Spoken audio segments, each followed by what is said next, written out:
American empire will collapse in the next 5 to 10 years because it is overstretched, too much debt, too much corruption, too much inequality. It's in too much debt, and it is really angering the entire world. It's basically unifying the entire world against it right now. Say empires last around 200 years. And so we are now in the twilight of the American empire. And the other thing that we know is you can't actually stop the decline of empires. So Oswald Spengler, who is a German theoretician, he argues that we are human beings and we have natural life cycles because we're organisms. Well, societies are the same way, where empires, they will be born, they'll rise, and they'll die.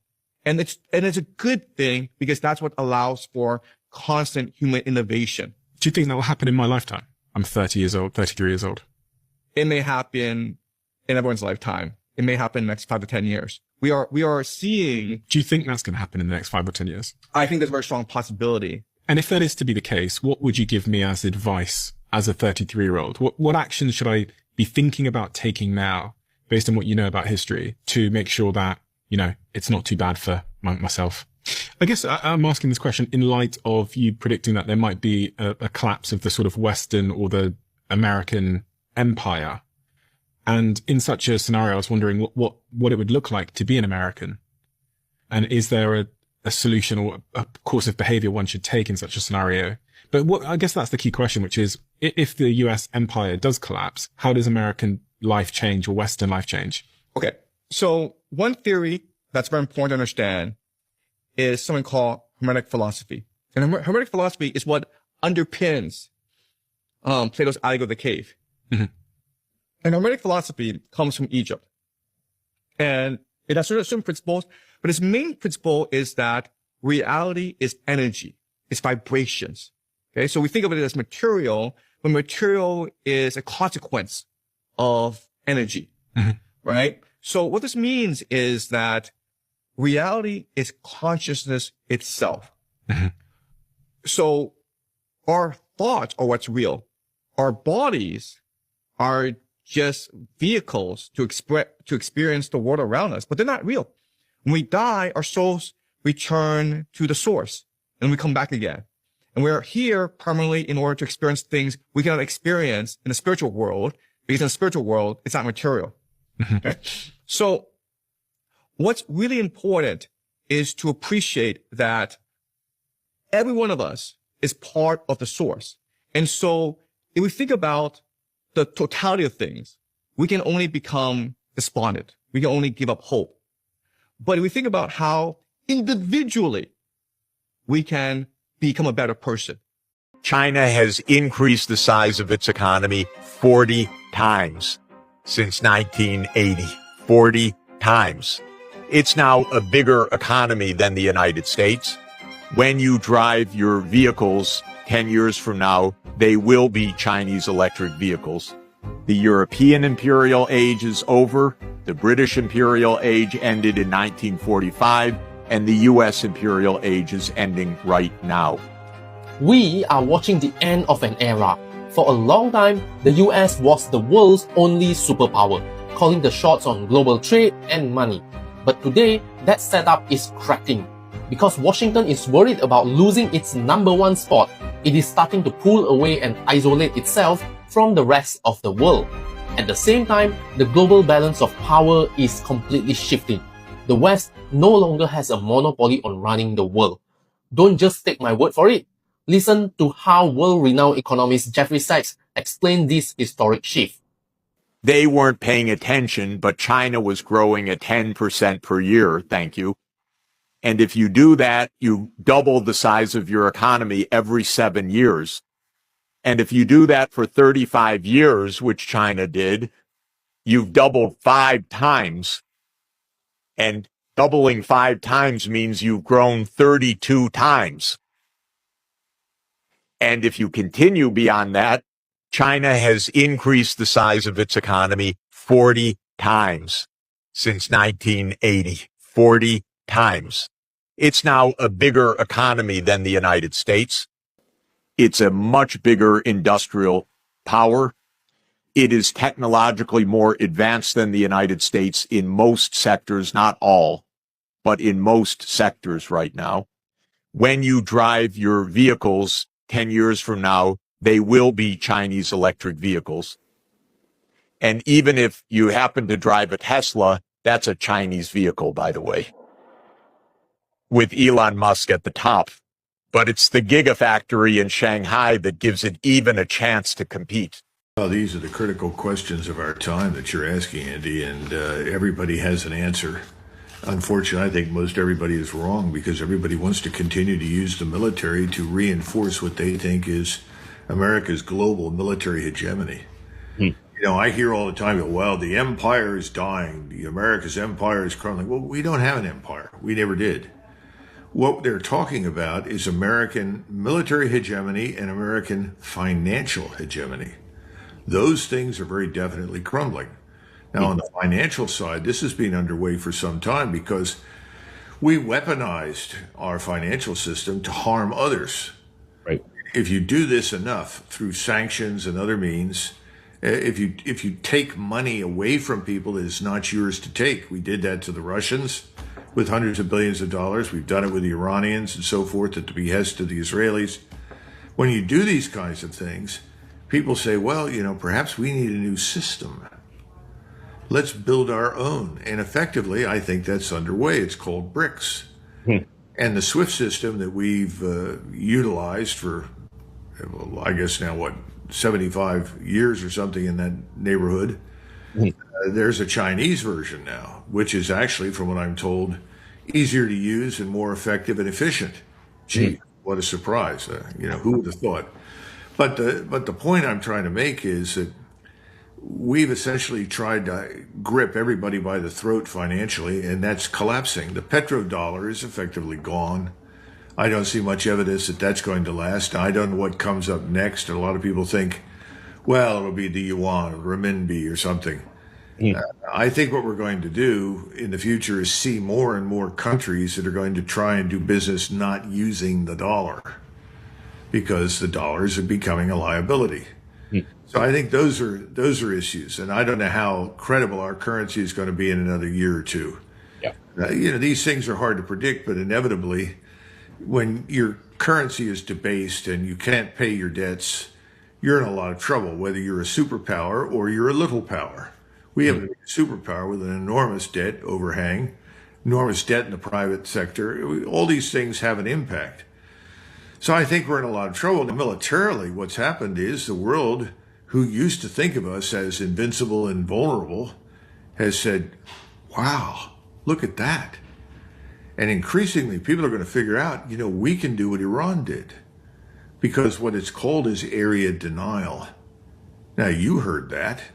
Everybody who's been in the military has been listening to this for years. Everybody's been warning about it. But they never quite figured out exactly what it would look like. Well, it began in eastern Ukraine.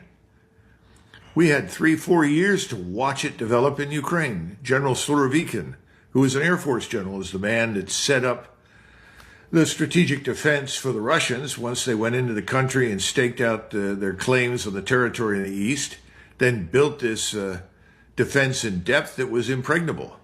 And that's when, you know, you and I and everybody else, we'd listen to Dave Petraeus and Jack Keane and any number of other luminaries who would come on and say, well, the Ukrainians have now mastered combined arms. I'm confident now with the new equipment they're going to break through. So they go out and what do? They lose 300,000 or 400,000 more people. We did not understand what the Russians were doing. It wasn't just a question of a mine here or there or positioning of systems on the ground.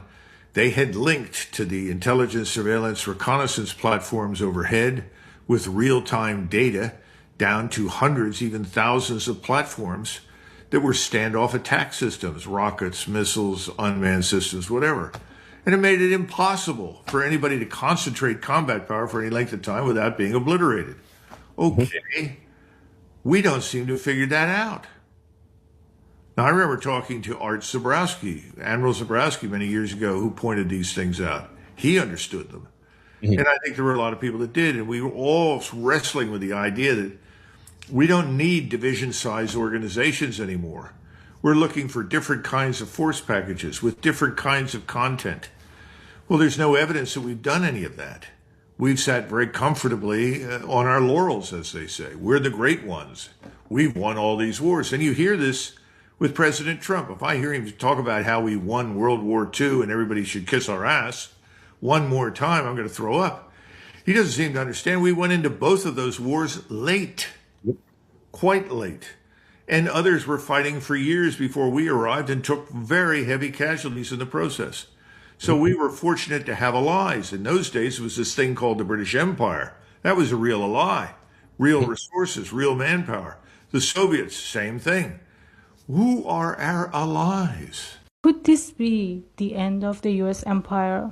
Right now, we are in the middle of the Battle of Hormuz, and whoever wins this battle will control the Strait of Hormuz. This situation is very similar to a Suez crisis. On the 26th of July 1956, Jamal Abdel Nasser announced the nationalization of the Suez Canal. Britain and France saw Nasser's move as a serious threat to their interests. So they secretly teamed up with Israel and came up with a plan. Israel would invade the Sinai Peninsula first. Britain and France would then intervene and pretend they want to stop the fight between Israel and Egypt. But in reality, they wanted to control the Suez Canal and overthrow Jamal Abdel Nasser. So the invasion began in late October 1956. And from a military standpoint, the operation was a success. But overall, it was a failure. Ironically, it wasn't a military failure. It was a political one.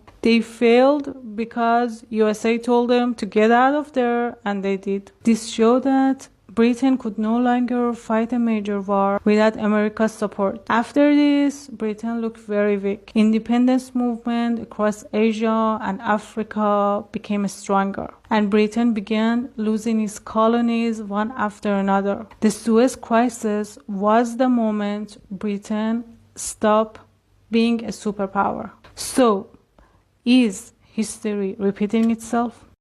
But you probably never imagined that the end of American empire would come in a little over 100-day conflict with a little rogue state on the Persian Gulf that has the 34th largest economy in the world, a country called Iran, which generations of Americans have been raised to believe is crazy and dangerous, but basically irrelevant and certainly not civilized and in no way capable of affecting America's place in the global hierarchy. You just couldn't imagine that would happen. We're at the end of an empire right now. It is the end. It's the end of this. And all empires always come to an end. The Roman Empire, the Greek Empire, Chinese were the earliest. So what we're looking at today is the end of the American empire. So it's a very dangerous time. It's explosive, with Palestine and Gaza. All the stuff that's going on is an end of times. Not biblical, but just an end of an era. And the trouble when this comes to an end, war follows. That's what I'm afraid of. The empire is rotting. The world smells it. The dollar isn't king. Saudi Arabia is ditching the petrodollar. China and Russia are building alternative financial systems. The foundation of American dominance is cracking. Washington's threats don't hit like they used to. Once, a US sanction could bring a nation to its knees. Now, countries sidestep the dollar, trade in local currencies, and form new alliances. The global south isn't asking permission anymore. Africa is reclaiming its resources. Latin America is ejecting puppet leaders. The United States is an empire in decline. And if you look back over the past 100 years, the lessons of history are pretty clear. Declining empires suffer from two things. One, they suffer from what's called micro-militarism abroad. They send troops abroad. In their flailing decline, thinking that some form of military intervention will recapture the global power that is slipping away from their hands. And then domestically, the other thing they suffer from, every single declining empire over the past 100 years, the Soviet Empire, British Empire, the Spanish, all the rest, they suffer from coups. So as American politics become increasingly contorted and irrational, I think the thing to do is to realize that we are an empire in decline, and we are writhing in this kind of irrationality, particularly in the international realm, and it will continue for another decade or two until the power, American power, finally slips away.